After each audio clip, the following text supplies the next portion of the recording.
UP live में आप सभी का स्वागत है। मैं हूं आपके साथ शिवम चतुर्वेदी। यूपी लाइव में आज सबसे पहली बात करेंगे आत्मनिर्भर भारत स्वदेशी संकल्प कार्यशाला की। आत्मनिर्भर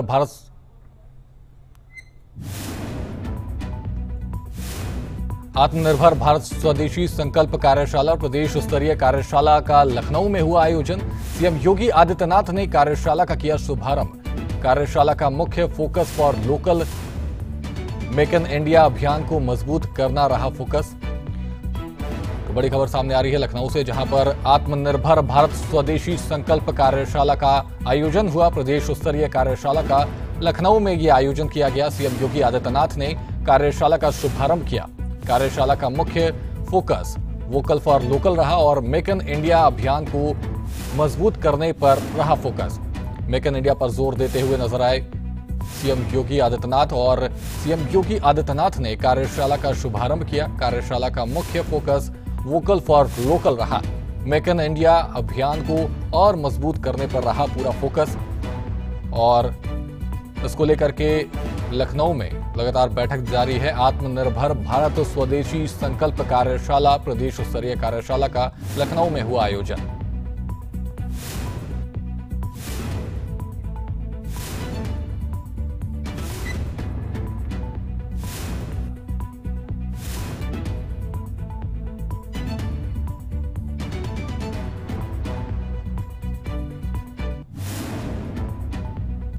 इस दौरान सीएम योगी ने अपने संबोधन में क्या कुछ कहा, देखिए ये रिपोर्ट।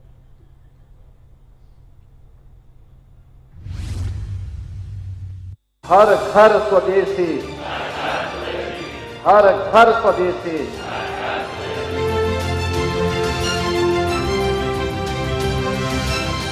लखनऊ में आत्मनिर्भर भारत स्वदेशी संकल्प विषय पर प्रदेश स्तरीय कार्यशाला का आयोजन हुआ। ये कार्यशाला उत्तर प्रदेश सरकार के उद्यमिता विभाग और अन्य संबंधित एजेंसियों द्वारा आयोजित की गई, जिसमें स्वदेशी उत्पादों को बढ़ावा देने, स्थानीय उद्योगों की मजबूती और आत्मनिर्भरता के लक्ष्यों पर चर्चा हुई। उत्तर प्रदेश के मुख्यमंत्री योगी आदित्यनाथ ने कार्यशाला का शुभारंभ किया और प्रतिभागियों को संबोधित किया। उन्होंने भारत की जनसंख्या परिवर्तनों का उल्लेख हुए कहा, कहते हैं कि भारत की आबादी सन 11 तक भारत की हिंदुओं की आबादी 60 करोड़ थी और जब 1947 में भारत आजाद हुआ तब हिंदुओं की आबादी 30 करोड़ रह गई। कहते हैं भारत पे जब इस्लाम ने पहला हमला किया था, उस समय भारत की आबादी यानी उसके बाद भी सन 1100 तक भारत के अंदर हिंदुओं की आबादी 60 करोड़ थी, 60 करोड़। और 1947 में जब देश आजाद हुआ उस समय की आबादी रह गई थी मात्र 30 करोड़। आप मुझे बताइए, इन 800-900 वर्षों में हमारी आबादी बढ़नी चाहिए थी कि कम होनी चाहिए थी? कम हुई। हम 60 करोड़ से 30 करोड़ पे आ गए, यानी आबादी ही नहीं घटी, हमारी खेती के उत्पादन को भी कम कर दिया गया। ये आबादी जो कम हुई, आक्रांताओं ने ही मारा नहीं, बल्कि भूख से मरे, बीमारी से मरे, तमाम अन्य प्रकार की यातनाओं से मरे। विदेशी दास्ता ऐसे ही होती है। इस देश पे वही किया गया, इस देश पर अत्याचार किया गया, उसका शोषण किया गया। कार्यशाला का मुख्य फोकस वोकल फॉर लोकल और मेक इन इंडिया जैसे अभियानों को मजबूत करना रहा, ताकि उत्तर प्रदेश स्तर पर स्वदेशी संकल्प को लागू किया जा सके। 140-145 करोड़ की आबादी कौन नकार सकता है? उसकी आवश्यकताओं की पूर्ति करने के लिए, उसकी आवश्यकताओं के लिए जो भी प्रोडक्शन आना है, उस प्रोडक्शन को उसे प्राप्त हो सके। हर व्यक्ति लालायित होगा इस बाजार के लिए, क्योंकि प्रोडक्शन तो डिमांड एंड मार्केट की सप्लाई पे निर्भर करता है और लोगों को प्राप्त हो, कोई इसको नजरअंदाज नहीं कर सकता। और इसलिए इतने बड़े मार्केट को उसके बारे में अवगत कराना एक राष्ट्रीय कार्य है, क्योंकि भारत का पैसा भारत के अंदर लगेगा तो भारत की समृद्धि का कारण बनेगा। भारत का पैसा दुनिया के उद्यमी मुनाफा कमाए तो भारत का पैसा दुनिया के बाजार में चला जाएगा। परिणाम क्या होगा? उनका मुनाफा फिर भारत के अंदर आतंकवाद को भड़काने में, नक्सलवाद को भड़काने में, उग्रवाद को भड़काने में और भारत के अंदर ही अव्यवस्था पैदा करने में उसका दुरुपयोग होगा। तो सबसे पहले भारत का पैसा भारत के कारीगरों के हाथों में जाए, भारत के युवाओं के हाथों में जाए, भारत के हस्तशिल्पियों के हाथों में जाए, इस अभियान का हिस्सा बनना। जो मैंने कहा कि यह अभियान देश की आजादी का अभियान कभी स्वामी दयानंद सरस्वती ने प्रारंभ किया था, कभी वीर सावरकर ने इसके पक्ष में आवाज उठाई थी, कभी महात्मा गांधी और तिलक ने आवाज उठाई थी, और यह आवाज आज स्वतंत्र भारत में नए भारत के शिल्पी के रूप में प्रधानमंत्री मोदी जी ने इस अभियान को एक नई गति दी है। बता दें कि इस तरह के आयोजन आत्मनिर्भर भारत अभियान के तहत एक महत्वपूर्ण कदम है, जो राज्य स्तर पर आर्थिक स्वावलंबन को प्रोत्साहित करने का प्रयास करता है। ब्यूरो रिपोर्ट, सूर्या समाचार।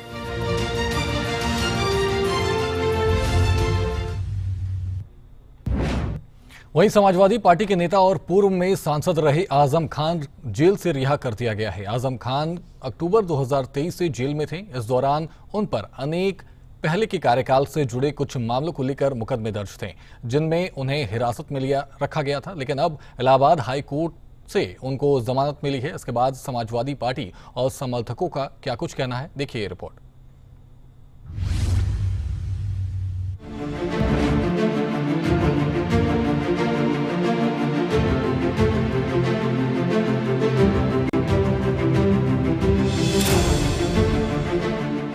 उत्तर प्रदेश के सीतापुरा जेल में बंद समाजवादी पार्टी के वरिष्ठ नेता और पूर्व सांसद आजम खान को रिहा कर दिया गया है। ये रिहाई इलाहाबाद हाई कोर्ट के 18 सितंबर को दिए गए आदेश के बाद संभव हो सकी, जब उन्हें क्वालिटी बार भूमि हड़पने के मामले में जमानत मिली। आजम खान की रिहाई की प्रक्रिया सुबह 7 बजे से शुरू हुई थी, लेकिन रामपुर कोर्ट में जुर्माना न जमा होने के कारण इसमें देरी। जुर्माना भरने के बाद उन्हें रिहा किया गया। रिहाई के वक्त आजम खान के बेटे अदीब आजम खान और उनके समर्थक जेल के बाहर उनका इंतजार कर रहे थे। हालांकि पुलिस ने सभी को इंतजार करने की अनुमति नहीं दी।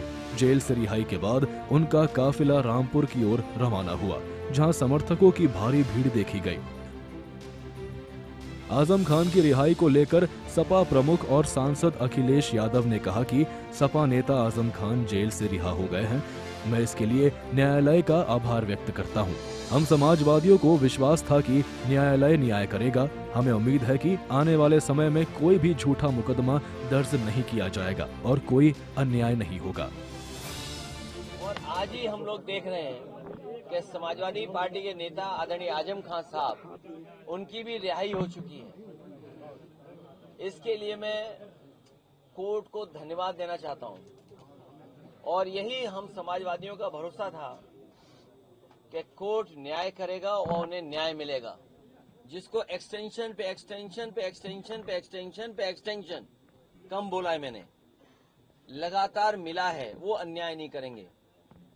हमारे समाजवादियों के लिए खुशी का समय है कि जहां पर वो आज रिहा हो करके आज जेल से रिहा हुए हैं। वो न सिर्फ समाजवादी पार्टी के नेता बल्कि आजम खान के समर्थक भी दूर दूर से सीतापुर पहुंचे हैं, जिसमें कई लोग सैकड़ों किलोमीटर का सफर कर सीतापुर पहुंचे हैं।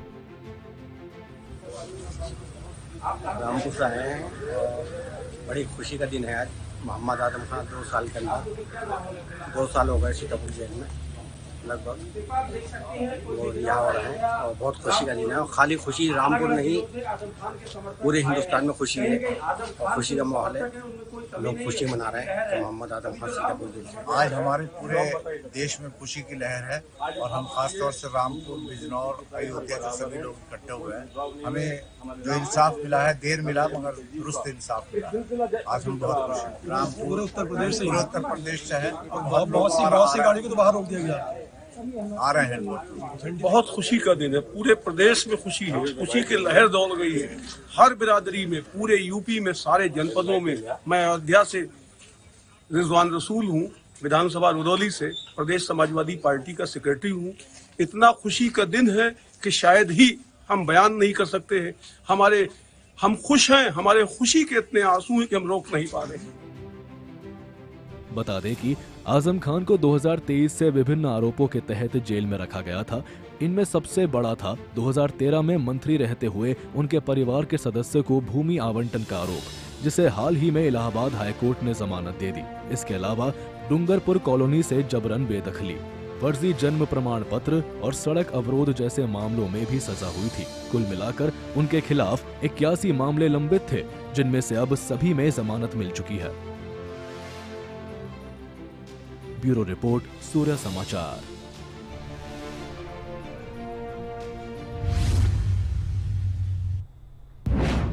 वहीं समाजवादी पार्टी के नेता आजम खान की जमानत के बाद गोरखपुर से बीजेपी सांसद रवि किशन का बयान सामने आया है।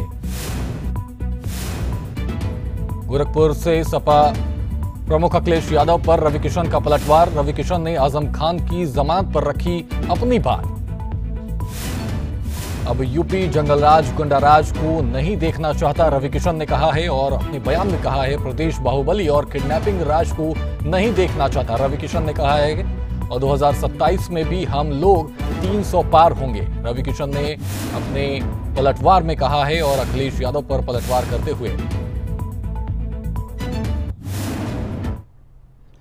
तो यही हो गया कि हमारी सरकार आएगी या आपकी सरकार आएगी, बात वो नहीं है। बात है कि कोई पुख्ता सबूत होता है तब एक केस बनता है, केस बनता है तब आप पर एक जुल्म लगता है और उस पर आपको फिर माननीय न्यायालय, उच्च न्यायालय उस पर आपको देखता है, पढ़ता है, डिबेट होती है, वकीलों की डिबेट होती है, जांच होते हैं, तथ्य होते हैं, सबूत होते हैं। सबूत के आधार पर कोर्ट सबूत के आधार पर हमेशा न्याय देती है या सजा देती है। तो यही तो वही इसीलिए इतने साल से वो बाहर हैं, क्योंकि अब उत्तर प्रदेश वो जंगल राज को, उस गुंडा राज को, उस बाहुबली राज को, उस बंदूक लहराते उन व्यापारियों के किडनैप को, उन अनगिनत हत्याओं को, उन बहन बेटी की इज्जत के साथ खिलवाड़ को दोबारा उत्तर प्रदेश में नहीं देखना चाहता। इसीलिए भाजपा की सरकार बार बार यहां पर आ रही है। 27 में भी हम लोग 300 पार होंगे, ये आप ऑन रिकॉर्ड लिख लीजिएगा। नोएडा से बड़ी खबर सामने आ रही है। सेक्टर 107 की सनवर्ल्ड सोसाइटी में लगी भीषण आग। 11वें टावर के फ्लैट नंबर 201 में आग लग गई है। दमकल की 6 गाड़ियां मौके पर पहुंची हैं। आग लगने से नहीं हुई कोई जनहानि। दमकल विभाग ने आग पर पाया काबू। तो समय की बड़ी खबर सामने आ रही है नोएडा से, जहां पर सनवर्ल्ड सोसाइटी में आग लग गई है और 11वें टावर के फ्लैट नंबर 201 में लगी है आग। दमकल की 6 गाड़ियां मौके पर मौजूद हैं और आग लगने से नहीं कोई हुई है जनहानि। लगातार आग को बुझाने की कोशिश में लगी हुई है दमकल की टीमें। वहीं दमकल विभाग ने आग पर काबू पा लिया है। तो नोएडा से समय की बड़ी खबर सामने आ रही है। 11वें टावर पर फ्लैट नंबर 201 में लगी है भीषण आग। दमकल की 6 गाड़ियां मौके पर पहुंची हैं। आग लगने से नहीं हुई है कोई जनहानि।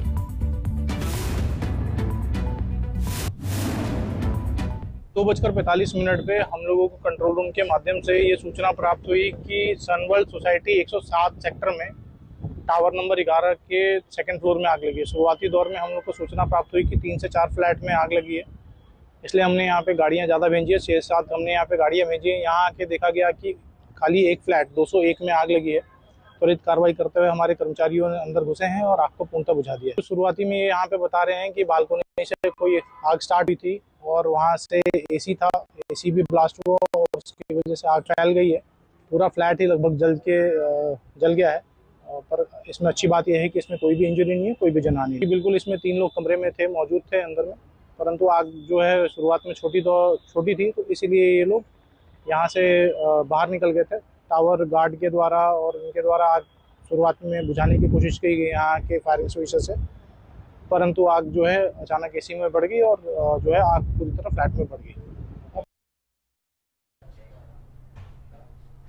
अब बात करेंगे शारदीय नवरात्रि में नॉनवेज और मीट मछली की दुकानों की। शारदीय नवरात्रि शुरू हो चुके हैं और इसी बीच उत्तर प्रदेश की राजधानी लखनऊ के साथ साथ कई इलाकों में नॉनवेज की दुकानों के साथ साथ मीट शॉप को भी बंद कर दिया गया है। मीट शॉप की गलियों में दुकानों पर ताले देखे जा रहे हैं। इसको लेकर क्या लोगों की राय है, देखिए ये रिपोर्ट।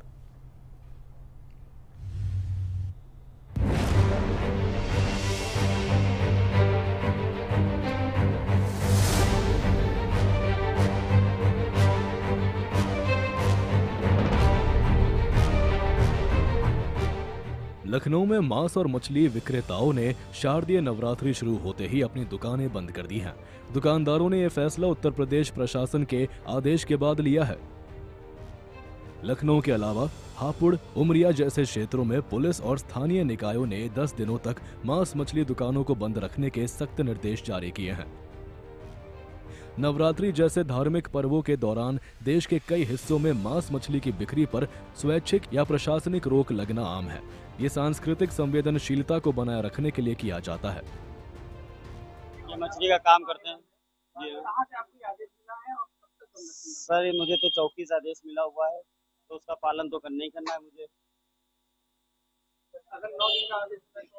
9 दिन का देखा जाएगा सर।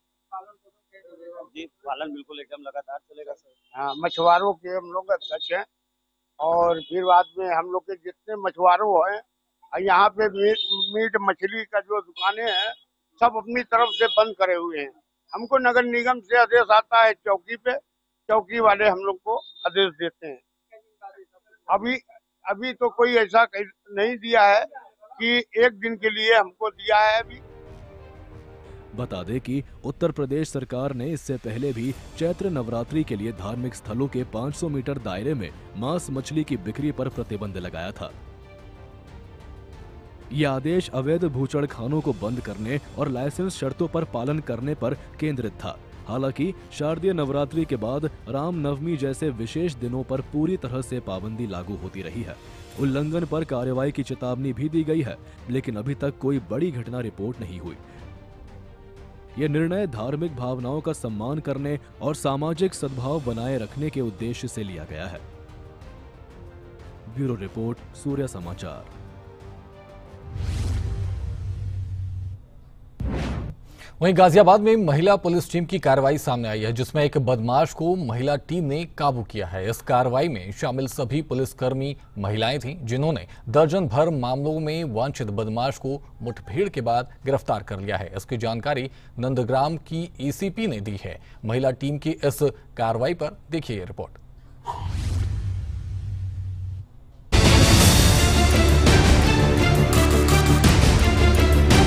गाजियाबाद पुलिस कमिश्नरेट के आदेश पर जिले में चेकिंग अभियान चलाया जा रहा था, जिसमें लोहिया नगर चौकी कट पर पुलिस बैरियर लगाकर चेकिंग कर रहे थे। एक व्यक्ति मेरठ तिराहा से आता दिखाई दे रहा था, जिसे पुलिस ने रुकने का इशारा किया, लेकिन रुकने के बजाय उसने अपनी स्कूटी मोड़ पर भागना चाहा, लेकिन वो भाग नहीं सका और फिसल कर गिर गया। महिला पुलिस टीम को देखकर जान से मारने के इरादे से उसने पुलिस टीम पर फायर कर दिया, जिसकी जवाबी कार्रवाई में पुलिस ने बदमाश पर फायर किया। पुलिस की इस कार्रवाई से बदमाश के पैर में गोली लगी और वो घायल हो गया। घायल बदमाश को उपचार के लिए अस्पताल ले जाया गया। नंदग्राम की एसपी उपासना पांडे ने बताया कि पुलिस के मुताबिक पकड़ा गया बदमाश लूट, चोरी और छिनौती जैसी घटनाओं में शामिल रहा है। गिरफ्तार आरोपी के कब्जे से एक स्कूटी, चोरी का एक टैबलेट, एक मोबाइल फोन, साथ ही अवैध असला और कारतूस बरामद किए गए हैं। मिशन शक्ति के अंतर्गत महिला पुलिस टीम द्वारा, जिसमें महिला एसओ लीड कर रही थी, लोहिया चौकी कट के सामने बैरियर लगाकर चेकिंग कर रही थी। उसी दौरान एक व्यक्ति वाहन सवार मेरठ रोड की तरफ से आ रहा था। उसे महिला पुलिस टीम द्वारा रुकने के लिए इशारा किया गया। रुकने के बजाय उसने मुड़ने की कोशिश करी और वह फिसल कर गिर गया। महिला पुलिस टीम को अपनी ओर आते देख उसने जान से मारने की नीयत से उन पर फायर किया। महिला पुलिस टीम ने भी आत्मरक्षा फायरिंग करी जिसमें वह घायल हुआ। इस व्यक्ति का नाम जितेंद्र है, पुत्र नंद किशोर, निवासी विजयनगर सेक्टर 9 का है ये। इसके ऊपर 8 से ज़्यादा मुकदमे विभिन्न थाना क्षेत्र में जनपद गाजियाबाद में दर्ज हैं। ये एक कुख्यात एचएस है। इसके पास से एक मोबाइल फ़ोन, एक टैब, एक चोरी की स्कूटी, अवैध तमंचा, खोखा व कारतूस बरामद हुए हैं। ये सरकारी अस्पताल में उपचाराधीन है। ये जो चेकिंग पॉइंट था, इसमें सभी महिलाएं चेकिंग कर रही थीं। 5 महिलाएं चेकिंग कर रही थीं, जिसको लीड एसओ महिला थाना कर रही थीं। और इसी दौरान एक ऐसी परिस्थिति बनी कि एक व्यक्ति को मात्र चेकिंग के लिए रोकने की कोशिश की गई, परंतु रुकने के बजाय उसने महिला पुलिस टीम पर फायर किया और उसी का जवाब हमारी महिला पुलिस टीम ने दिया। पुलिस पूछताछ में पता चला है कि ये जितेंद्र है, जो कि मूल रूप से उत्तर प्रदेश के अलीगढ़ का रहने वाला है, जिसके ऊपर जिले के अलग अलग थानों में 8 से ज्यादा मुकदमे दर्ज है। पुलिस घायल बदमाश को उपचार हेतु अस्पताल ले जाया गया है। आगे की कार्रवाई जारी है। गाजियाबाद से सतीश कुमार, सूर्य समाचार।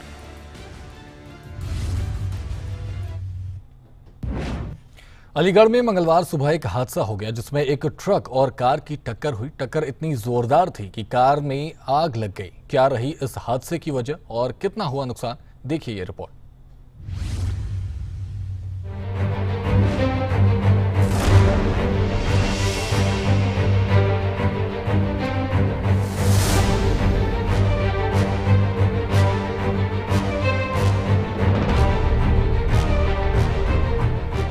अलीगढ़ में मंगलवार सुबह एक दर्दनाक हादसा सामने आया, जब कार और कैंटर के बीच भीषण आमने सामने की भिड़ंत हुई। टक्कर इतनी जोरदार थी कि दोनों वाहनों में आग लग गई और देखते ही देखते आग की लपटें आसमान छूने लगी। इस हादसे में 4 लोगों की मौके पर ही जलकर मौत हो गई। फायर ब्रिगेड की टीम ने कड़ी मशक्कत के बाद इस भीषण आग पर काबू पाया, लेकिन तब तक ये हादसा कई लोगों की जिंदगी छीन चुका था। हादसे के बाद हाईवे पर अफरा तफरी का माहौल बन गया। सड़क पर ट्रैफिक की भारी जाम की स्थिति पैदा हो गई, जिससे पुलिस ने तत्काल ट्रैफिक डायवर्ट कर दिया। इस हादसे पर अलीगढ़ ग्रामीण के एसपी अमृत जैन ने कहा कि अकराबाद थाना क्षेत्र के गोपी पुल पर सुबह सुबह 2 वाहनों की टक्कर के बाद आग लग गई। इस घटना में लगभग 4 लोगों की मौत हो गई, तो वही आग बुझाई गई और एक घायल व्यक्ति को एम्बुलेंस से तुरंत JNMC ट्रॉमा सेंटर पहुंचाया गया। अकराबाद क्षेत्र में गोपी पुल पे अर्ली मॉर्निंग आवर्स में सूचना प्राप्त हुई कि 2 गाड़ियों में भिड़ंत हो गई है और उस भिड़ंत के चलते दोनों गाड़ियों में आग लग रही है और कुछ लोगों की क्षतिग्रस्त होने की संभावना है। इस सूचना के आधार पर तुरंत ही स्थानीय पुलिस द्वारा, मेरे द्वारा, सीओ साहब द्वारा, एसपी ट्रैफिक साहब द्वारा और सीएफओ साहब द्वारा मौके पर पहुंचा गया। हमारी सारी इमरजेंसी सर्विसेज जैसे कि फायर सर्विसेज और स्थानीय पुलिस द्वारा, एम्बुलेंस द्वारा, NHAI की एम्बुलेंस द्वारा भी मौके पर पहुंचा गया और घायलों को गाड़ी से निकाला गया, आग को बुझाया गया और एक घायल को तुरंत ही एम्बुलेंस के माध्यम से JNMC ट्रॉमा सेंटर रवाना किया गया और इस आग पे तुरंत ही काबू पाया गया और इस पूरी दुर्घटना में लगभग 4 लोगों की मृत्यु होने की संभावना है और इनकी शिनाख्त कर इनकी पंचायतनामा और पोस्टमार्टम की कार्रवाई हेतु 4 शवों को पोस्टमार्टम के लिए मॉर्चरी भिजवाया जा रहा है।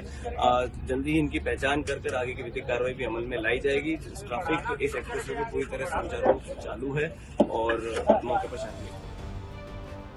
घायलों को प्राथमिक उपचार दिया गया और एक घायल को ट्रॉमा सेंटर भेजा गया। इस हादसे में लगभग 4 लोग मारे गए हैं। शवों की पहचान के बाद पोस्टमार्टम के लिए भेज दिया गया है। एसपी ट्रैफिक और अन्य आपातकालीन सेवाएं मौके पर मौजूद रही। फिलहाल पुलिस इस हादसे की असली वजह का पता लगा रही है, जिसके बाद इस हादसे में गुनहगार व्यक्ति पर कानून अनुसार कार्रवाई की जाएगी। ब्यूरो रिपोर्ट, सूर्य समाचार।